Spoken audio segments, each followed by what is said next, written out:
Денеска низ државата се одбележуваат 123 години од смртта на македонскиот револуционер и идеолог Гоце Делчев, со бројни настани, чествувања и оддавање почит на неговото дело и визија.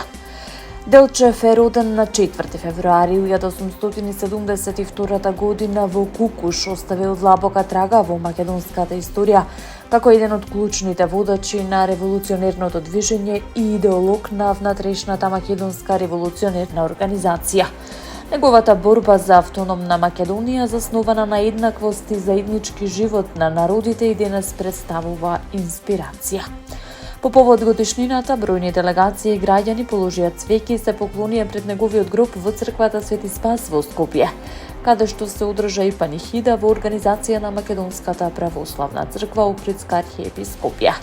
На чествувањето присуствуваше и премиерот Христијан Мицкоски, како и собраниска делегација составена од Велика Стојкова Серафимовска и Фатмир Битики.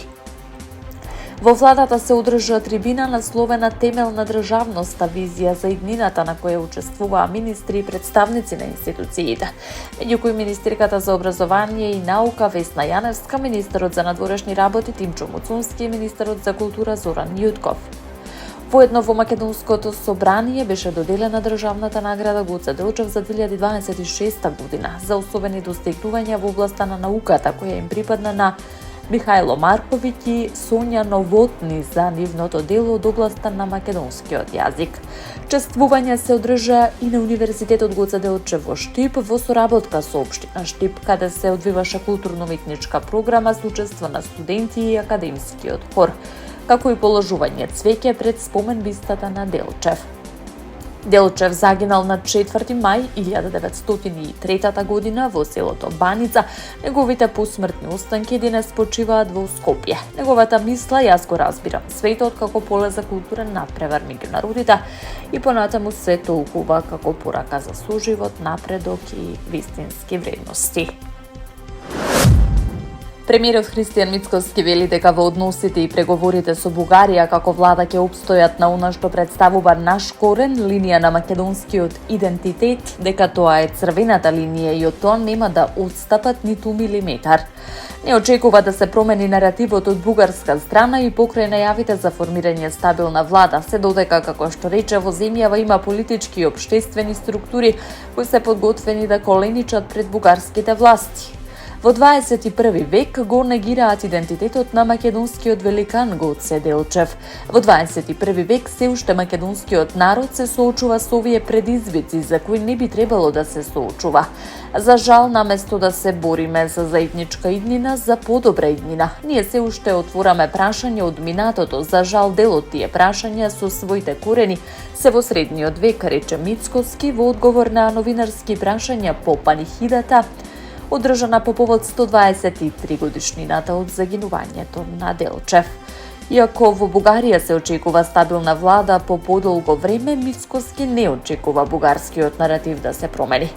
Ако ме прашате лично, не очекувам воопшто да се промени атмосферата. Напротив, очекувам истата таа да се вжешти, затоа што се уште има структури и политички и општествени кај нас дома, кои што се подготвени да коленичат пред бугарските власти, да бидат мекото ткиво на македонската надворешна политика. Се додека има такви структури, јас не очекувам промена на односот на нашиот источен сосед, порача премиерот. Премиерот Христијан Мицкоски информираше дека владата продолжува со засилена динамика во реализацијата на клучните инфраструктурни проекти поврзани со железничките коридори 8 и 10, кои се сметаат за стратешки за државата и регионалното поврзување. Тој посочи дека проектот брза пруга коридор 10 е во напредна фаза, при што физибилити студијата и студијата за влијание врз животната средина се при крај. По нивната завршна ревизија, која се очекува да биде готова во текот на летото, ќе следува процес на избор на финансиер и подпишување договор за реализација на проектот. Мицкоски нагласи дека веќе постои индикативна понуда од потенцијален инвеститор, а доколку сите услови бидат исполнети, изградбата на брзата пруга би можела да започне на почетокот на следната година. Во однос на коридорот 8, премиерот истакна дека проектот се реализира со континуирана динамика. Во тек се градежни активности на делницата Куманово граничен премин кон Бугарија, при што е пробиен и последниот тунел од втората секција. додека првата секција до Белјаковце веќе е ставена во функција. Дополнително тој информираше дека се во тек преговори со Европската комисија преку планот за раст се обезбедени средства за модернизација на делницата Скопје-Кичево, која вклучува електрификација и замена на железничката инфраструктура. Според најавите, целосното завршување на железничките коридори од Кичево до границата со Бугарија се очекува во периодот 2029-2030 година, со што би се заокружила една од најголемите инфраструктурни инвестиции во земјава. Секторот за компјутерски криминал при Бирото за јавна безбедност во рамки на Министерството за внатрешни работи ја информира јавноста дека е забележана зачестена појава изминативе денови каде непознати лица преку странски телефонски број испраќаат на македонски корисници пораки за наводно регистриран сообраќаен прекршок и бараат наплата со платежна картичка за истиот на лажна веб страница. Од МВР велат дека измамата ја вршеле на тој начин што откако лицата ќе кликнат на линкот оставен во пораката, истиот води на лажна веб страна на МВР, каде што бараат да се внесе регистарската табличка од возилото, а потоа носи на нов прозорец каде е регистриран прекршок и бара наплата од 1500 денари за истиот. Апелираме до граѓаните да бидат предпазливи, да не веруваат на пораки кои доаѓаат од нелегитимен веб-сайт на Министерството, ниту да оставаат своји лични податоци од својата платежна картичка, кои потоа представуваат цел на злоупотреба, порача од МВР. Исто така, секторот за компјутерски криминал при МВР апелира до граѓаните и правните субјекти да не отвораат сомнителни линкови и прикачени документи во прилог на пораки што не доаѓаат од верификувани за нив непознати испраќачи со цел да не наседнуваат на вакви измами. Регулаторната комисија за енергетика, водни услуги и услуги за управување со комунален отпад донесе одлука за зголемување на малопродажните цени на нафтените деривати во просек за 3,47%, при што новите цени стапуваат на сила од полноќ. Според одлуката, Евросупер БС 95 ќе чини 85 денари за литар, Евросупер БС 98,87 денари, Евродизелот ќе изнесува 93,5 денари за литар. Екстра лесното масло за горење ќе се продава по 98,5 денари, додека цената на мазутот е зголемена на 49,720 денари за килограм. Од Регулаторната комисија за енергетика информираат дека зголемувањето се должи на повисоките референтни цени на светските берзи, кои кај бензините бележат пораст од над 5%, кај дизелот околу 2,8%, кај мазутот над 8%. Дополнително влијание има и курсот на денарот во однос на американскиот долар.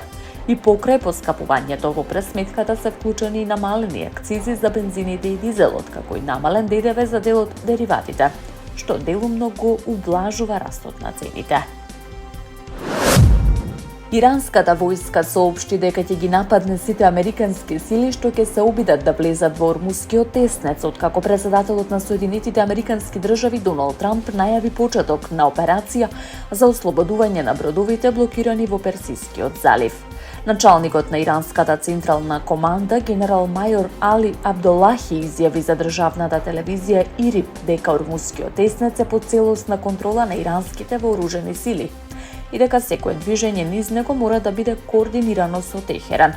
Тој додаде дека Иран ќе нападне која било странска војна сила, особено вооружените сили на Соединетите американски држави, доколку се обидат да навлезат во овој стратешки воден пат. Заканите доаѓаат по најавата на поранишниот американски председател Доналд Трамп дека Соединетите американски држави ќе помогнат во извлекување на стотици трговски бродови заглавени поради конфликтот. Според меѓународната поморска организација, околу 20.000 морнари се блокирани во регионот и се соочуваат со недостиг на залихи. Американска централна команда потврди дека ќе учествува во операцијата со околу 15.000 војници, над 100 авиони и воени бродови, оценувајќи дека мисијата е клучна за регионалната и глобалната безбедност. Во меѓувреме ситуацијата дополнително ескалираше по извештаи за напад врз танкер и зголемени тензии меѓу Вашингтон и Техеран, додека конфликтот веќе предизвика раст на цените на енергенсите на светските пазари. Европската комисија соопшти дека Европската унија останува целосно посветена на трансатлантските односи. Но во исто време ги држи сите опции отворени по новите закани за воведување царини од страна на американскиот претседател Доналд Трамп. Портпаролот на комисијата Томас Рение истакна дека Европската унија ја спроведува заедничката трговска изјава со САД од самиот почеток и дека останува во постојана координација со Вашингтон. Тој нагласи дека Унијата е посветена на стабилен и заемно корисен економски однос, но дека ќе реагира доколку САД преземат мерки спротивни на договореното. Рение одби да коментира можни конкретни контрамерки, посочувајќи дека комисијата не сака да се занимава со шпекулации, но додаде дека Европската унија останува смирена и фокусирана на заштита на интересите на своите граѓани и компании.